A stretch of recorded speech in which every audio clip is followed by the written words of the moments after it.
I'm not used to being in this position, and it's I feel like I've let everybody I care about down. Connie Vogt is a single mother who's helping her 2 sons through college. She also looks after her own mother, who has dementia. But a couple years ago, Connie had to focus on her own health. Her mammogram results were irregular, so she had to have a mastectomy. If I wouldn't have done the surgery, the potential for me to have breast cancer, significant invasive breast cancer, was more than 30% in the next 2 years, and then it goes up every year after that. After the surgery last November, Connie had complications. I ended up having to go to UNMC to have emergency surgery, and the emergency surgery was out of network. So I have a phenomenal out-of-pocket expense for that. Connie needed to take weeks off of work, and her family depends on her paycheck. That's why it was such a blow when she found out her bills would be going up significantly. And they sent me a letter that said my mortgage was going to be almost $700 a month more than it was before. And I said, I can't do this. And they said, well, it has to do with property taxes and increased evaluations and all that. Connie and her sons moved into their Lincoln home about 6 years ago. Since then, she says the valuation has nearly doubled, and the new mortgage would take up 50% of her income. Raised taxes and raised evaluations, and it seems like every time you try to get on top of it, there's another blow. Connie only has another 2 weeks to come up with the money. I feel like I failed. I was trying to be the best mom I could be. Trying to be the best for my mom. And I just can't do it anymore. Her son says it's hard to see his mother put in a difficult position. It's been rough. She tried to protect us from the reality of it for a while. I just kind of have to hope there's a light at the end of the tunnel for us at this point. Connie hopes something is done about property taxes soon. There has to be some relief, because people just are scraping to get by at this point. Hi there. I hope you're doing fine wherever you are today. This is Eugene Doc Stories, and I hope that you're doing fine just right the way you are.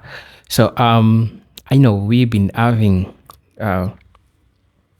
hard times, especially economically in the United States, and people have been coming out complaining about the same case. Now, trying to look at the parallelism between what's happening today, because I really understand that this is not something which is only happening for the black people, but today it's also happening to white people. And I know somebody will say that, why are you pulling the rest thing when it comes to economic situation? Yes, it is really important, because the United States is built in a system of white privilege. But I know, again, this will spike a question. A person will ask, why is the white privilege? Because I'm also seeing white people suffering, So this highlights how it is hard for black people without the white privilege, plus the high cost of living, which is affecting everybody. These drive us back to what happened in 1676. That's the Bacchus Rebellion.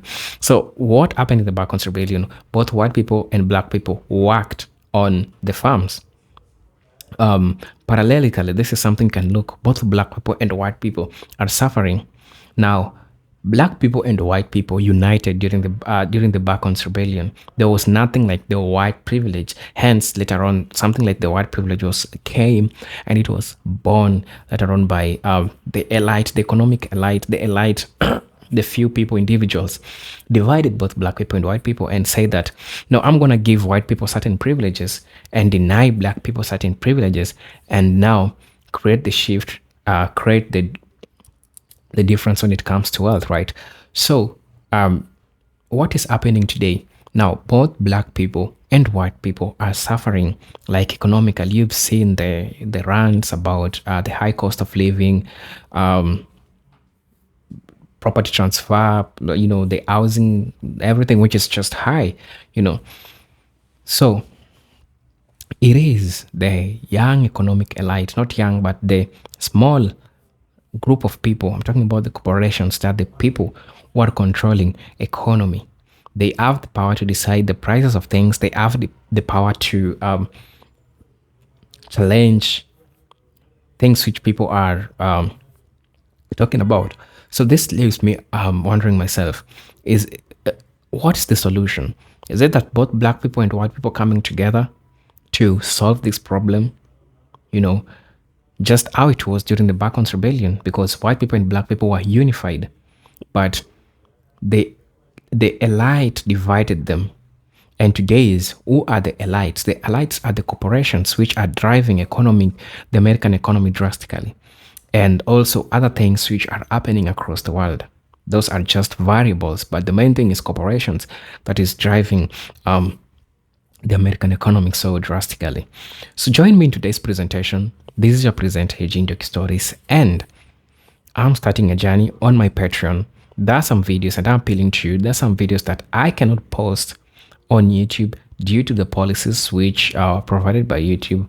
So my Patreon account will be easily good for you to go and check certain kind of videos because they are important to you. I don't want to say much. Let's dive right into the video and jump right into it. Millennials are not living above their means when they say that $100,000 doesn't do for us what it did for our parents. What we're saying is it doesn't go as far because the cost of housing, the cost of childcare, the cost to live in general has gone up exponentially. I think kids is the best example of this. In the 90s, the average family had 2.5 to 3 kids, and the cost of daycare for like one of those kids was under $10,000. It says around $5,000 to $6,000 a year. The average cost of childcare now in 2023 is $16,000 to $26,000 a year, depending where you live. Where I live, the minimum's like $20,000 per kid per year. Okay, that's huge. That's a huge difference, right? And so they were having 2 to 3 kids. The average family in the US currently is having 1, maybe 2 kids because they can't afford more. And when you look at us and say you're living above your means if you can't make $100,000 work for your family, they're failing to notice that childcare plays a big part in this. The world mostly runs on dual income homes at this point. Most millennial families are a dual income home because they can't afford not to be. And that's partially because of childcare, but partially due to the cost of living and the cost to own a home, right? The average mortgage right now is over $2,000. It's like 2.5 or something like that a month. That's a lot. That's a lot for the average family. And then when you calculate the fact that they are paying $20,000 a year per kid for daycare on top of that, that's more than their mortgage. They're not living above their means when childcare is 50% of their income. And then the pushback is then just stay home with your kids. But if you stay home with your kids, you can't afford your mortgage. You can't afford your mortgage. You can't afford your phone bill and your Comcast or whatever it is that you have. And it's so funny because people will say like, oh, you're living above your means.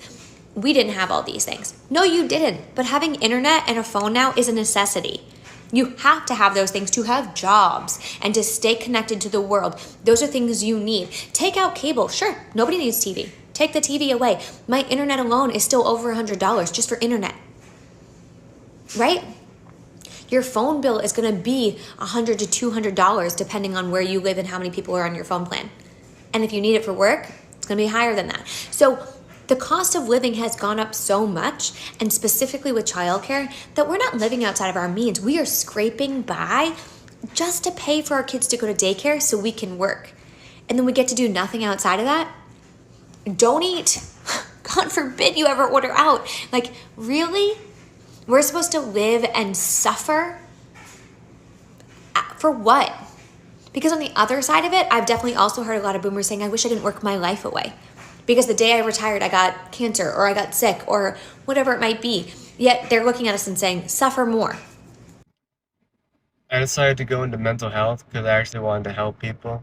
But then, here I am in my master's, and it turns out that the reason people are doing so bad is because they're having perfectly normal responses to their environment. That environment being poverty and exploitation. And it's like, I don't want to be a therapist because I'm supposed to tell this person that they're not having a perfectly normal response to their horrific environment because of late stage capitalism. It's like if I teach them to cope in this unhealthy, toxic environment, that's just keeping the system as it is. See, I'm not doing too great.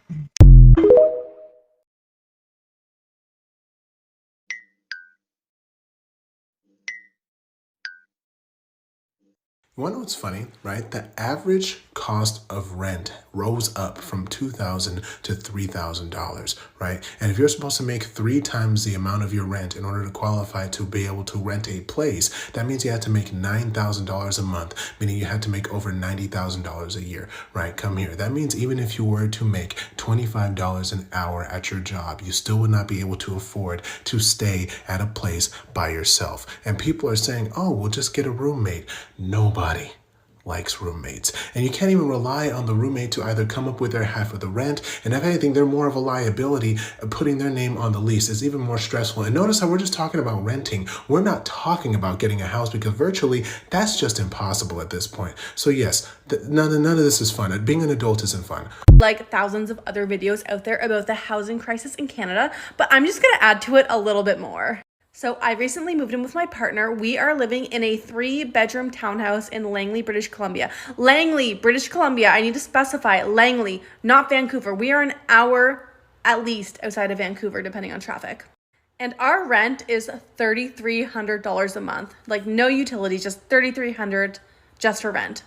And I was telling this to some of my coworkers today who are a bit older than me, like 10, 15 years older, who either have been living in their place for a while or they own a place. And they were shook. They were shocked. They did not realize that $3,300 a month was the going rate. And actually, we got a good deal. The going rate in our neighborhood of Willoughby is like $3,500 for what we have. I actually have a coworker who lives in Surrey, which is like 25 minutes away, closer to Vancouver. She has like a 3,000 square foot house on like this huge property, and she only pays $2,400 a month for her mortgage because she bought her house like, I don't know, a decade ago. And it is bonkers to me that in Langley, British Columbia, it is $3,300, and that's a good deal, for a 3-bedroom townhouse. And I used to live in Vancouver. I had to move out to Langley because it was cheaper. I couldn't afford Vancouver anymore. And $3,300 is absolutely not affordable. And my partner and I, we make a decent income together. We are a dual income, no kids situation. And to be perfectly honest, we are making within the like $150,000 per year range between the two of us. And don't get me wrong, we can live a decent lifestyle. We are able to pay our bills, we can afford our groceries, we can go out to eat a couple of times a week, but that's it. We can't really do anything else. And I remember growing up thinking if you had a $150,000 household, you were it. You were making the big bucks, you were making so much money, you could live in luxury. But no, $150,000 salary, it literally just affords us to pay our bills and not worry about if we can afford groceries when we get to the cash register. And it is just so messed up that that is the salary that you need to live a comfortable lifestyle. And not even a luxurious lifestyle, just a comfortable lifestyle, knowing that like we're okay. You should not have to be making $150,000 a year just to feel safe that you can afford groceries. And I need to stress, this is not a major city. This is Langley, British Columbia. This is a small city. Like, it's not Saskatchewan in the middle of nowhere, but it is still not a big city. The cost of living these days is absolutely fucked. The cost of living in the US is only going to get higher. It will never be lower. And it's simply because all the companies that run the US want to make their money. Within the next 10 years, US citizens won't even be able to buy a house anymore. All the houses are going to be bought by most likely hedge funds or people who are doing it right now, and it's going to become a renter's nation. Also, inflation is going to be higher, and the US dollar is going to be worth less as well. There's absolutely no way the US will ever fix itself. It's already too far gone. Nobody's going to be able to survive in the US in about the next 10 years. A lot of people will be very, very poor. There's going to be no middle class either. It's going to be the ultra rich, and then everyone else will be poor. That's it. The middle class is not going to exist in the next 10 years. And it's sad it's going to be that way, but the people who run the US are companies, and they run everything for profit. All the politicians are bought. They're all lobbied by these massive companies. So people who think, oh, you know, these politicians are working for us or this or that, oh, they can help us fix things. That's never going to happen. These companies are going to buy out these politicians like they've always done, and that's just the way it's going to be. Cost of living is going to get much, much higher than it is now. It's the reason why a lot of people are leaving the US, because they can't afford to live there anymore. So other countries are now more appealing. I just bought a week's worth of groceries, fully insulated my house with the highest quality asbestos, and took my family of 17 to the local taxpayer-subsidised blackface show, all for 32 cents.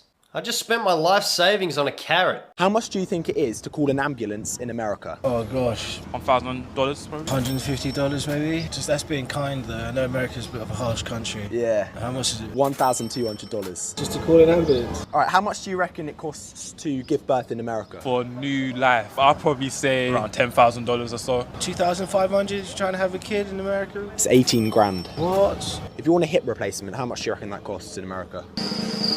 $5 grand. It's 17,000. 40,000. 40,000. Why is it so high? People don't realise in England, because we get free healthcare. We're getting very blessed, to be honest. I pay for inhalers, they're quite expensive. Do you? How much is your inhaler? £7. In America, that costs $60, $70. $60? So I'm on here because I've had enough. And I don't think I'm the only person. I cannot be the only person. This is like just a general, please, like I beg you, reply, let me know if I am the only person, yeah? Okay, cool. Has anyone else noticed that since this whole cost of living crisis, everyone is more miserable? Like everybody is more miserable. I don't even know if more miserable is proper English. I'm miserable. Let me tell you why I'm miserable. I'm miserable because I have to sacrifice things that I never had to sacrifice for my happiness just to survive. Bare necessity just to get by. Yeah? Okay, cool.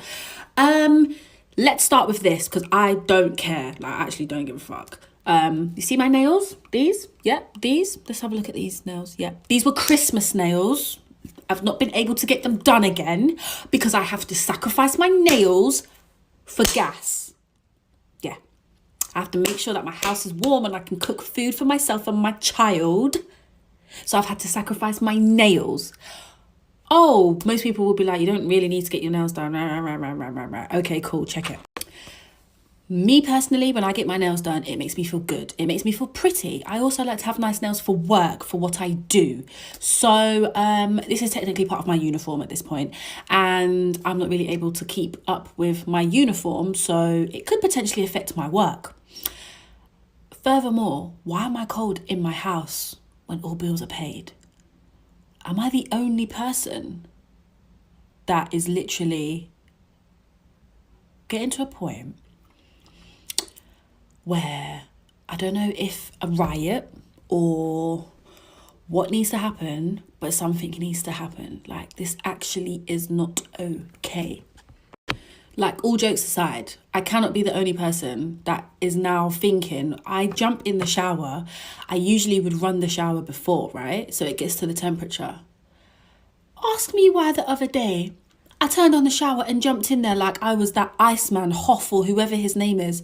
I was in the blitzing cold shower until it warmed up because I didn't want to waste my gas. That's not okay. That's not okay. That's actually not okay. That's mental that I'm even living like that. Am I the only person that is making some wild sacrifices because of this stupid cost of living? If I am, let me know. If I'm not, I beg you, let me know what else you lot are doing, so I don't feel like I'm the only one whose life is literally had like a drastic change right now, because the way I'm feeling, I'm just overwhelmed, hacked off, not happy. I'm not lying in bed all day because I'm depressed. I'm lying in bed all day because I'm broke and I can't afford to do anything else.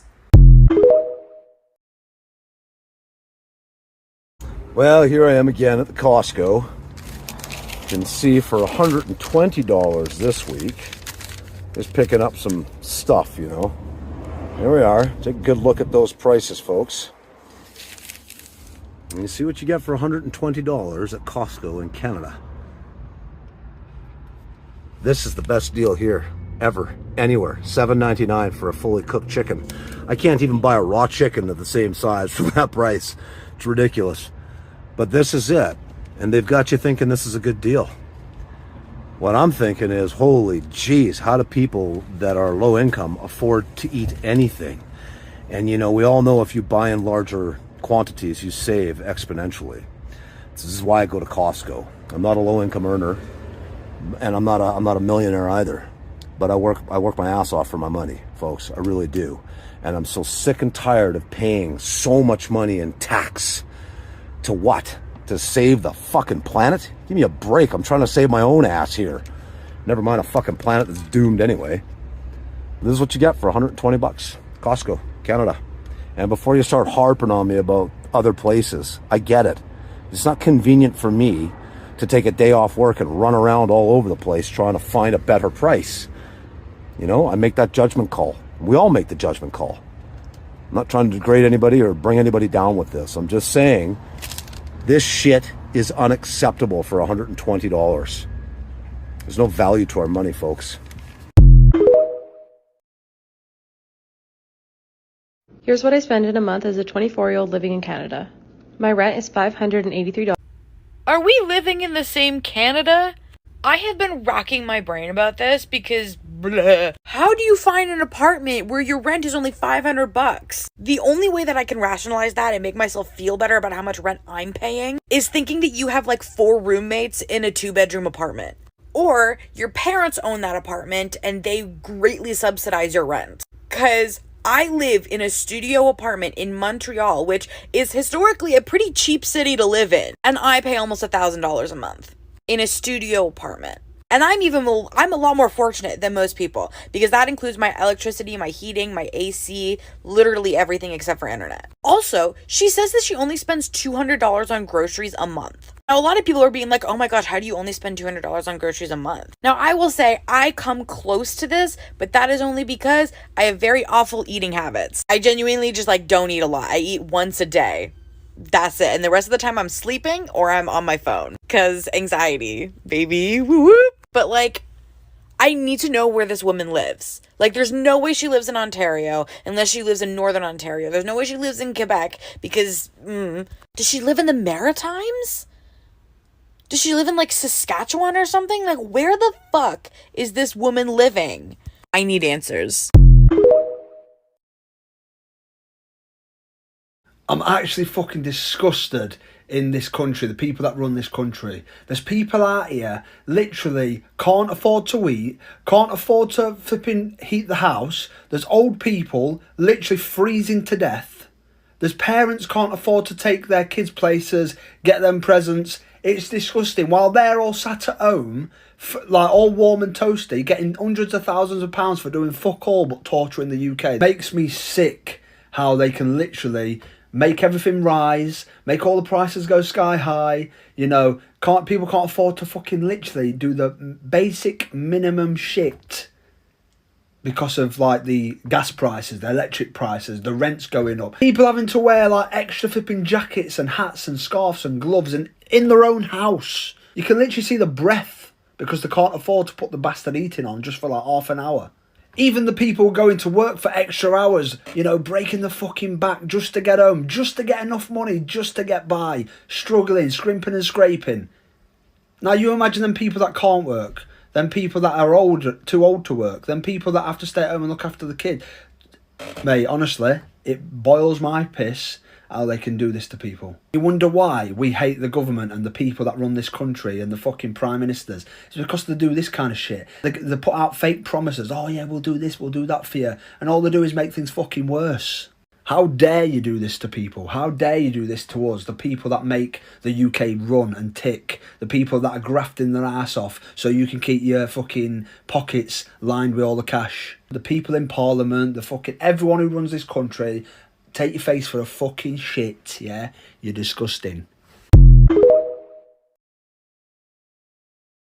$1,800 per month? That's how much you're gonna spend to rent a 1-bedroom apartment? Kiddo, that can't be right. That is so expensive. Yeah, Dad, I mean, that's pretty, it's pretty standard for where I'm looking to live. I can't imagine that's right, kiddo. I mean, that is just astronomical. I mean, that's twice my mortgage. Well, yeah, Dad. I mean, I wasn't able to buy a house back in 70? It was 85, okay? And my interest rate was 12%.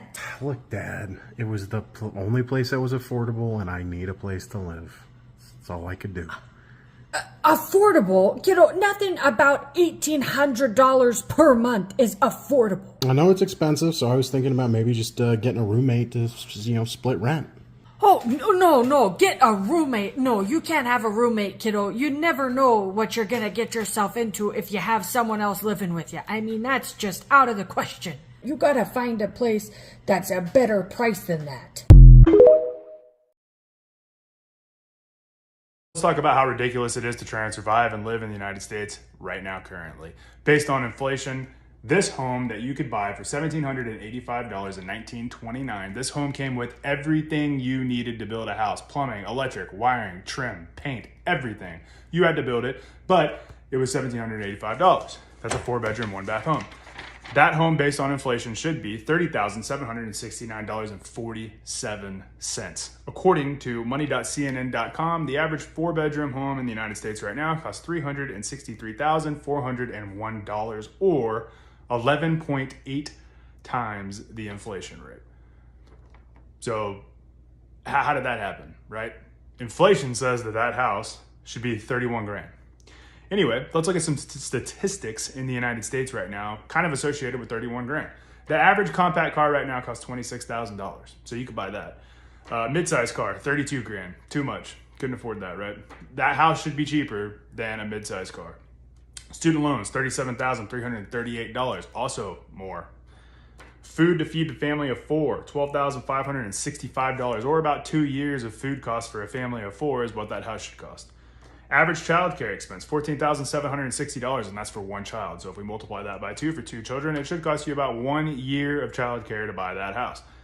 Here's a crazy one: taxes to take care of a homeless individual. $30,000 to $50,000 a year today is what it costs to house a homeless individual in the United States.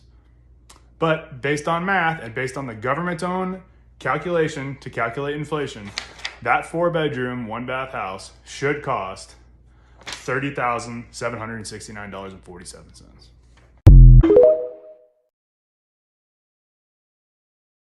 In what world do we live in that toilet paper that you literally flush down the drain is $23.99? That is crazy. On sale, guess what, guys? Toilet paper is $8.99 for just, what is it, 8? Oh my goodness. You need to know that the Bacon's Rebellion was fueled by economic grievances between white indentured servants and black people who were working on the farms. And now they saw to it, how can we divide these people? And then they put white people at a higher stance than black people. So this also created a divide. And remembering what happened during the Bacon's Rebellion, remember, Bacon's Rebellion was a significant event in the early American history where both black and white indentured servants and poor farmers united against the ruling class, which included wealthy landowners and colonial officials. The rebellion was driven by economic grievances such as lack of land, opportunities, oppressive taxes, and exploitation by the ruling class. The ruling class today is the corporations, the government which doesn't tax the corporations but tax the individual. The corporations have the power to control the economic system. They have the power to control the prices of goods and services. We are also seeing inflation which is happening in the United States, amongst other things which are happening. Now, what are the role of the elites? After the rebellion, the ruling elite in Virginia became more conscious about the potential threat posed by the unified lower class. That's why I'm not suggesting that you can unify. I mean, there have been racial tensions between white people and black people, of course, but now this is a common, a common enemy. The common enemy is inflation, is the corporations, and so the unification of black people and white people, because collectively they are suffering. And I know, as a matter of fact, black people will say that, we've been dealing with this for the longest time, which is true. But now we are looking at a point where we want to get to stop this. We want to get the end of this suffering. And this doesn't require black or white. This just wants you looking back at your family, you looking back at your kids. They got nothing to look forward to, and now you gotta stand together to fight this. And now that's amongst one of my suggestions that I looked into. I'm also going to be talking about, after the rebellion, the ruling elite in Virginia became more conscious about the potential threat posed by the unified lower class. The corporation is just a few number of people. There are just a few number of people who are controlling a number of things. So in response, they began to create legal distinction between white and black laborers, leading to institutionalized race-based slavery. This was deliberate attempt to divide both the working class along racial lines and prevent future alliances that could challenge the power structure. Now, this is reverting back to what it was originally. Now, black people and white people, they're having economic grievances, right or wrong? True, it is true. Because everybody's complaining about the high cost of living, how the corporations are doing things, high taxes on goods and services, right? This is something which is happening, right? So, the United States is facing economic hardship, which is going on, and people are complaining the economic world order, and just things are changing.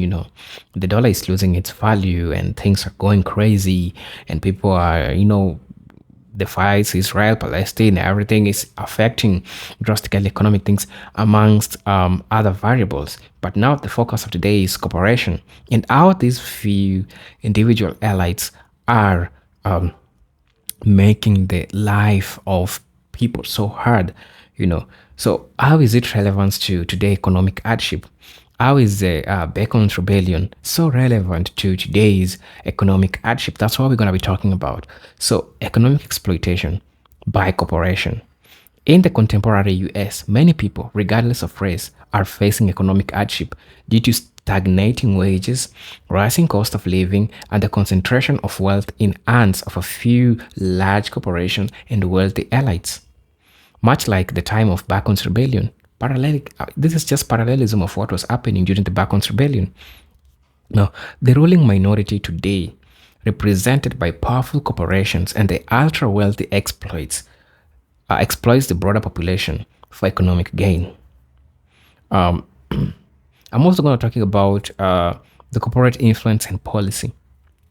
Corporations today have significant influence over government policies, often resulting in tax breaks for wealthy, deregulation that benefits big businesses, and I've talked about this, and cuts to social services that many working class people depend on. The cut of social services that many working people depend on. This creates a situation where both black and white working class individuals struggle to afford basic necessities such as housing, healthcare, and education. So this doesn't even look for color. It is a problem that everyone is facing, just like back during the Bacon's Rebellion. And now what will be the highest thing that you people can do is unity. And I'm not saying that now that you don't want black people or you don't want white people, just look beyond color. That's what I'm going to say. Just look beyond color. Because the suffering is for both, right? Racial division is a tool which is used to still perpetuate these problems that I'm going to be talking about. Just as in the aftermath of the Bacon's Rebellion, racial division is still used as a tool to prevent solidarity amongst the working class. While white privilege is a real phenomenon that provides a certain advantage to white individuals over black people, we don't deny that. Even the article doesn't deny this. Over black people individuals, the economic hardship faced by many white people today can obscure this privilege and lead to frustration and resentment, which can be manipulated to maintain the status quo. Remember, I said, if white people are suffering with the same white privilege above the black people who doesn't have this white privilege, so you can understand the intensity. that the black people are trying to consume this. That's why I'm advocating for standing together to fight this. I'm not saying you intermarry. I'm not saying you do anything. Just stand, fight this economically, get this done, and just say no to everything, because the only advantage that these people have is like there's a racial divide which is being used as a tool, and that's the reality. And I'm not going to lie to you, you know. So I'm also going to talk about the high cost of living and social disconnect, rising inequality. The increasing cost of living in the US, driven by factors such as housing shortages, healthcare costs, inflation, has exacerbated social and economic inequalities. Both black and white people are affected, though black communities often face additional burdens due to historical and systemic issues, systemic racism. You know what I'm talking about? So that's what amongst. But look at it. There's a potential for solidarity, and that's the only tool that we have to counter racial divide as a tool which is being used by these corporations. Just as Bacon's Rebellion, there is potential for cross-racial alliance among those suffering from economic hardship, recognizing struggle against powerful elites could lead to greater solidarity and collective action aimed at addressing the root cause of inequality and exploitation. You know, what is the level of white privilege in the context of economic hardship? Now let's talk about that. The concept of white privilege does not mean that all white people are economically privileged. Generally, rather, it refers to systemic advantages that white people generally have over people of color in areas such as criminal justice, employment, education. However, these privileges do not shield working class white people. Listen. However, these privileges does not shield working class white people from economic exploitation by the same forces that exploit black and other marginalized communities. So there is an intersection between class, because we're talking about the middle class people, white middle class people, black middle class people. There is an intersection of race and class. The intersection of race and class is crucial in understanding how privilege operates. White privilege exists. Class privilege also plays an important role in determining one's role or one's opportunity. The current economic hardship revealed that many white people are also victims of systems that prioritize interest of the wealthy elite over the needs of the broader population. And this is true because you've seen a lot of white people, even way more than black people, coming out and discussing about this. So this really tells you how things really unravel. So this is a presenter, Eugene Stories. Remember to join my Patreon. I'm going to be sharing videos that probably they're important, but I can't share them on this platform.